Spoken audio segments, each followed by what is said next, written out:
शनैश्चरम्।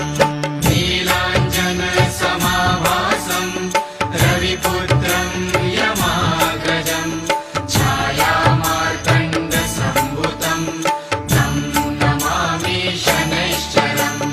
नीलाञ्जनसमाभासं रविपुत्रं यमाग्रजं छायामार्तण्डसम्भूतं तं नमामि शनैश्चरम्।